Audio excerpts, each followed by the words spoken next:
mo akwa ba kese bi on famra Adom TV so Adom TV so be dwonjuma die so dia wo kan si wo sempa esa kana no penso jao within the Enoch Kwesi Wolanyo Wallace agudie catch ba kope the only nomenclature professor's degree in sports the Al-Regina Wallace the nation's presenter and the medicine kunya kono kwanten koden small do esa kana no penso bi e wo Ghana agudie ejao hye no so ma mse nwuma kono miensa omabodama omna bom ska dwete mena no peden komo no 18 eja kingdom eba womo edi inu tatashe bese enan anaba yidi campaign Kingdom Galley Bitters and Kingdom Galley Capsules bo modern da wo set me ke bitin sabo building immune system no ama na pampen yade bi enu bitin sabo wera bi nim afi yade bi so ti widi mu so prepare bo ama nema 22 year de ma eno pon ho low blood pressure na tetew cholesterol nwa na sesade so ado se twuma aduri samfiri moje mu mutimi da kwaje senya nkunsu ana afen so kwa no o sugar level no stabilize na neboa ema nema 22 year de ma adoni din the Kingdom Galley Bitters and Kingdom Galley Capsules into when bitters ni bia memene capsules na betia boaw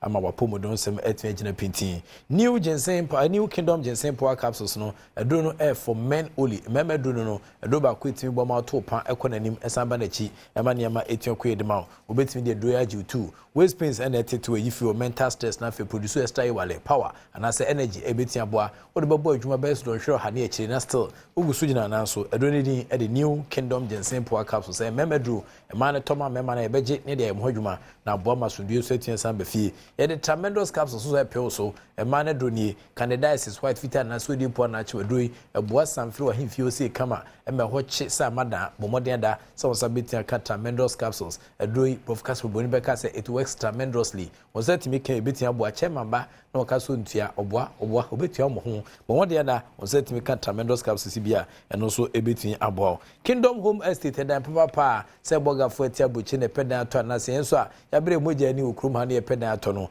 Kingdom Home Estate dan papa no na Kingdom Home Estate no quality na fe modern touch me pacho esan affordable modern da sound sabitia ka modern bi afi kwan de ko Kingdom Home Estate no da mu se kama bambo ho nsem so ya iri mu pampin se dondo ne ti ene ne to unya ba bi emfamfa eno pa ho electricity nyinam kan ne sengina so standby generators ho we nso ne de omse ba wa bo modern a ko Kingdom Home Estate ko pedam pa bi to na mwa ma nema 22 ye emfama na wo Kingdom Home Estate a just some few meters drive betia drive no akwa botanical garden sakwani so ade boti force ebe ho Safari resort ebe ho ana fetete kwashi memorial hospital so me ho a apomodon sem na atoba ha na so te Kingdom Home Estate and Tempaso ombe kwa mi etia san hwe obo manema etia tutu ye de ma ye we cropon right after Elate Junction no unsabe ka Kingdom Home Estate ya hwaboa e ma osetia kada papa bi ubetia free Kingdom e was 0536149961 0536149961 na one Kingdom ye twetwen komo ye ka Kingdom a omomra ne pa ne se no challenger obi no obetini o madi chimpe e wo mdwumadi a wo so eguso edi no ntimi sew omodin da se one Kingdom ebetimi akona kra na ne hwaboa e ma ne ma etia tutu ye edi ma wemu ene sponsors amota ekira boa eme enano penso yedi awokensi hu sempa esa kanu so etimi ejaw yen sha se entempa so afie fa komo na mrade a na hye ne so ma me se obam ewo eye matches awodo no so etimi san pp mu dia na se eye EPL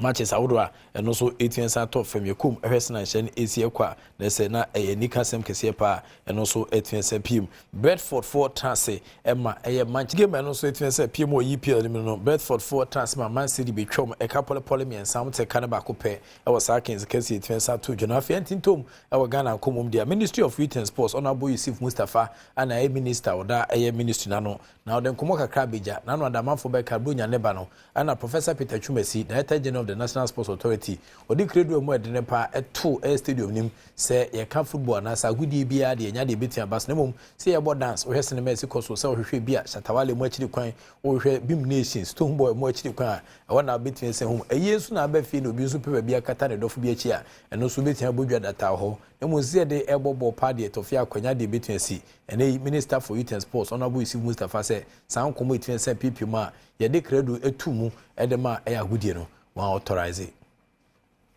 What is the primary purpose of our sports stadia? Sporting activity, religious activity, entertainment. What's the primary purpose of our sporting facilities? Thank you so much, Mr. Chairman. Mr. Chairman, the main purpose of our sporting activities, sporting facilities, is for us to use those facilities to develop talent and also for competitions, whether national or international competitions. As Minister for Youth and Sports, did you authorize the suspension of sporting activities at our major stadia, the Accra Sports Stadia and Kumasi Sports Stadia, over the festive period, the December period? Did you, as Minister for Youth and Sports, suspend the use of the stadia? No. You did not? No, I did not. Are you aware that the National Sports Authority, under the direction of the Director General, suspended use of the sports stadia for footballing activities in the middle of the Ghana Premier League? Yes, I'm aware. And I did call him to ask, and he said and my major concern was on the pitch, because the pitch during that time, even though the National Sports Authority by law is the authority having the powers to manage all the sporting facilities for us and to ensure that they are in good shape. Once we have a major tournament coming, the African Games, and we have also the Premiership ongoing, my major concern is how much are we getting from these social events that we are giving out to these facilities to, whether even if they use it, we're able to maintain this facility. Is something that I've engaged the Director General that going forward, this should not be done, because at the end of the day, once whatever you get from them, pay the fees and charges that has been approved for the authority to collect, whatever they are going to get from this social. And see, Honorable Yusuf Mustafa, Minister for Youth and Sports, and attending council in Como 18 Santuja, Public Account Committee, Omutimatu Sade Fred Nafi, Bisibs and the Semphobi, and na Wakekana Noboso Sa, Ewons Homa, and Como no Sweet Pimno. Now, no one see why Huma Lesson in Go Pram MP, Ura Sam George, and so to be the Mane, Director General of the National Sport Authority, Professor Peter Chumesi. Now, Western ACL Coach, Professor Peter Chumesi said there was nothing wrong with say or no at this stadium, no Brunyano. One Shatamudi, Ewo Stadium, one for Western Mexico,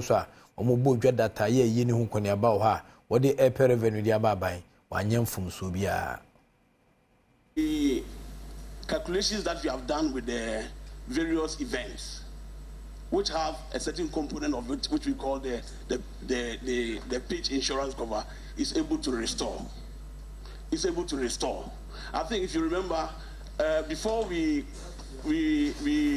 shifted our sporting activities to other stadia, we had made mention of this to all stakeholders, that in December, a particular period will be used for other events which are not sporting. And the revenue for it to be able to recover entirely everything. And if you remember, by January 9th, my minister sent a visitor, inspection team, which was led by Chief Director here. And I think I have all this evidence here to come and check whether we have been able to recover the pitch. And it's fully done. You still have not answered my question. It's fully done. The usage of the stadium for other purposes, like, for example, congresses. I think MPP, NDC congresses, they were all held there. They were all held there. Other non-sporting activities occurring in our stadia, it's not new. This is not the first time Professor Chumesi is granting permission for the usage of the facility for other non-sporting. It's done all the time. Even in independence celebration, we did it in Tamale, we did it in Cape Coast Stadium, we did it in Kumasi Babaya Sports Stadium. We do it. But the question is, are you able to recover it and get back the sporting activity? And see, the Director General of the National Sport Authority, Professor Peter Chumesi, or a biochemist, Okita Bess 141 air positions from the Kuala Lumpur this time. But who cry new sports, but a Ghana man penny Edna Beshaw, somewhat Emmanuel 18 Queen, no be their mom, say Huma and this in 4 Belmo Congress or would we need to such a MP before bar, and your monk, who has in Mexico, so you may call who do I buy and Suju Media Udina. I want nobody be pum, and it is so no Edema Brunia say, Shatamu, Nibim Nation, Monfeniagro, crowd, Hadia Naba, winning command on also Eddie Edger Kama Pa. Now, yes, I come with you flag bearer, and now the National Democratic Congress, John Dramani Mahama, and so the Kumoha Cretan Saba. Now, the plans, Etienne will come and Yadum, as a mouthful, Pijom Kukumoti, the Tintim Krata, so the Mano, so some man Penibua, Blast Arsenal, a bed doko, a bay fim, a bed the dead, so be baby, winning command, John Dramani Mahama, on Sudijai.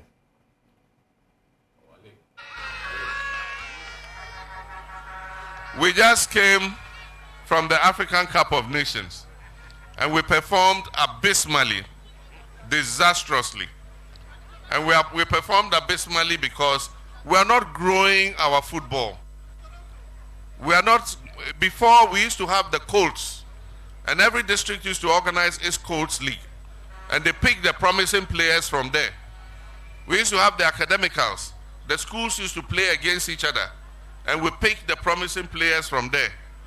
before we come to under 17 and then all the other age groups. Unfortunately, all that has collapsed. And so we're going to work with the Football Association to start catching them young from when they are young,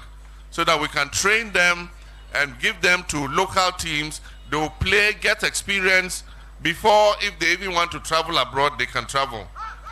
But we will build the new Black Stars based on homegrown players, domestic players who have trained together for a long time and work as a team.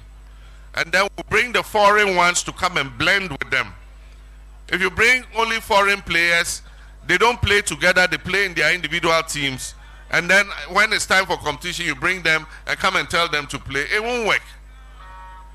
The core of the Black Stars must be made by domestic players who have played together for a long time. We'll keep camping them and they keep practicing together. And then when we are going for a competition, we can bring some of the foreign players to join the domestic players, and you'll see that we'll have a better team. And so we're going to overhaul Ghana football in collaboration with the Ghana Football Association. And all the football associations from the district up, you are going to be busy, because we'll send you resources so that you can hold football galas in your districts, and you identify the players for us. And when you identify the players, we will give them scholarships, we'll send them to secondary school, we'll watch them as they grow and they play, and eventually they'll end up in the national teams. And so we'll do all this in collaboration with the Ghana Football Association. And then Boko West, you say you've been left out. AstroTurfs have been distributed. Frank Atufo Edema NDC Amayukono John Dramani Mahama na atene kaso de komo 18 cents bia kwanko betia faso na se kobasa mpemfotime eto abademana owe bo magana gudi ne tia san koye pa na owie kra no Boko West for so say AstroTurf no se na rada abaya chiche na adom hire nsu ne bia nko ho nti onyame adom na so ba Boko West for ombenya stadium bia bi mada nti mesrew o Boko West na wati san komo na afeni obeye no wati ya na aboa amadan komo bi oba abeboa amaniema etia tutuye edi amamo mezo su national swam se instruma season 6 yumedie ne be koso basa nyame adoma kweseda e wo Ghana ha no by 1:30 no bia po asori opa mutu bi dia all routes are leading to Silicon House but modern ada so do ni betia sache tesa no hye so no by 3:30 pm na yumedie na hyase cameras ni sususe twan oba sisi hu kakra na fa duhem kakra gu hu na fa utimi sampa obetrase a o confidence level na tia sa kosoro instruma season 6 yumedie ne be de we nkwala nkum kita talenta won beda na di edi a kire wo sa dwumedi kese na se a ebe ni campaign tie kweseda 3:30 pm sharp e wo Silicon House e wo Tesano odu Tesano hye so no ma no bi so bia se hefa na Silicon House wo fefe kwa kwadwo akonya na watua sa tansa hwe talenta nkwala ebe display ebe ni ka ebe ni je intimsrew ya na odu ani a kire e instrument season 6 obi abisa so ko hia wo se ye ko instrument season 6 ene betia boa e ma niama etia tutu ye e dia mai Kingdom eba e the Kingdom Galibites na Kingdom Gali capsules na ba afa new gen simple capsules so aba na tremendous capsules ye man de won setimi ke betia boa Kingdom Home Estate e da papa Kingdom enso de aba ni amanfo to nya asem keto a e wo coupon right after Latte Junction no enche bia nyina de homboko ko gym e ko peda bia to nya sa de a wrestling ma esi ekoso eja pare bibiri na kanwirem dia na ewi ene ni betia boa e ma nso nya dankora bia wodi uti betua satum Game Park Games edit the eagerly anticipated pick one game netia ba arrive with the bank but modi ada so do betua sa gym wo favorite numbers no wo select from 1 to 36 na odi atwa na utwa 1 Ghana cedis a obedi 26 times to stake no na msra utwa from 1 Ghana till 350 Ghana cedis a wona wo call no star 946 hash star 946 hash now dey atwa all networks obeti dey atwa o internet no so a gameparkgames.com na odo ho atua sa gym ye di kan se draw no eba so no nkron e wa Adom TV so prem to bra wi akata ban so ana eba so afi 6 pm daily ana sa draw it fesa by TV adwada enkopim kwese da game park games e ma boys e dis kabasa enya asem keto ka game park games a ose more mula more power game park games no regulated by the National Lottery Authority oni mu firi ngotwe mfa onyim chachadiwa oni betia prunso e betia kokko wa adwene betia sa hyehye kakra wa hwa o ma ebe wono ana ebia hunsunsanso no ebetua sa kwa afetum ti na nei ye de esa precautions yi esa title dia amount nti oto a na ode adwene kakra etua to wemu ene sponsors etachire bu ama na no penso ye de awo kensi won sempa esa ka etmejao be de prof ike wala sa gudi catch back penam gina of course evidence based presentation etmejao na me adoma na nwumre 10 to 11 ye business zenkunya bi inside Côte d'Ivoire anajo ana ye de eba from 10 to 11 inside Côte d'Ivoire ye course Côte d'Ivoire nada be bobo no ye de nkomo no atian sabrane ye cruise from the quarter final stage no ya ko semi finals be hwese na nema besi akohwan ana betia pagya bo Sunday gina kunkon mamfansi na wase e ma omoni hwe ka kire busuafo na fofo yere oma wo fasefo na nanem ne okunumu ene ompranfo nyina se prof de sia na mum boatema e de nkomo de den so etian saba before then no ye sure say health tibet nso horoma ye de bebo na wapomodom sem so agina yi. The act of being a good guest is to now to say good morning.